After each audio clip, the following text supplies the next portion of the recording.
धर्म और पाखंड के अन्योन्याश्रय संबंध है।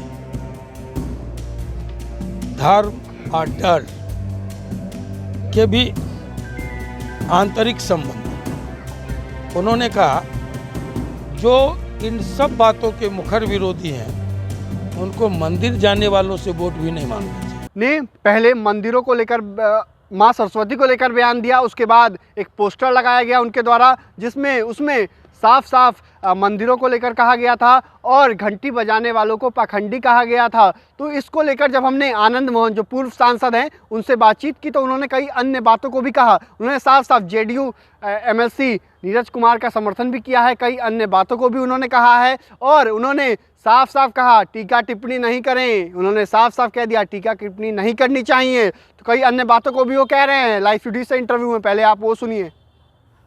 अच्छा, एक सवाल आप के पाठक में लग गए। नहीं, अच्छा क्या मंदिर मानते हैं आप? मंदिरों को में भी आप जाते होंगे, लेकिन एक विधायक है फतेह बहादुर सिंह, वो कह रहे हैं मंदिर में जाने वाले घंटी जो बजाते हैं वो पाखंडी है। देखिए, पोस्टर भी लगा देते हैं। धर्म और पाखंड के अन्योन्याश्रय संबंध है। धर्म और डर के भी आंतरिक संबंध है।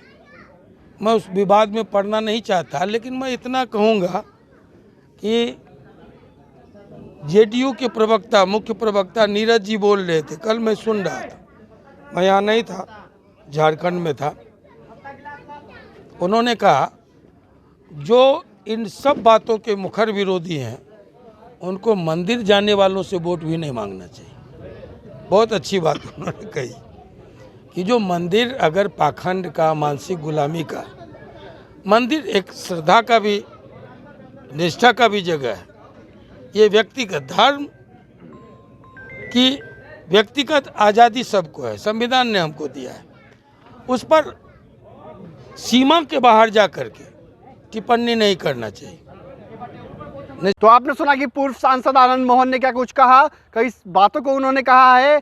जेडीयू एमएलसी नीरज कुमार का समर्थन करते हुए उन्होंने साफ साफ कहा जिस तरीके से जेडीयू एमएलसी नीरज कुमार ने कहा उसकी बातों को उन्होंने कहा है और कई अन्य बातों को भी कहा है। उन्होंने साफ साफ कहा कि मंदिरों पर टीका टिप्पणी नहीं करनी चाहिए। तो साफ साफ वो कह रहे हैं मंदिरों पर टीका टिप्पणी नहीं करनी चाहिए और बचने की सलाह दे रहे हैं इन बातों से। वहीं उन्होंने कई अन्य मुद्दों को लेकर भी लाइव सिटीज से बात की है। वो रैली करने वाले हैं, इसी को लेकर आज कुरन्नी में आए हुए थे।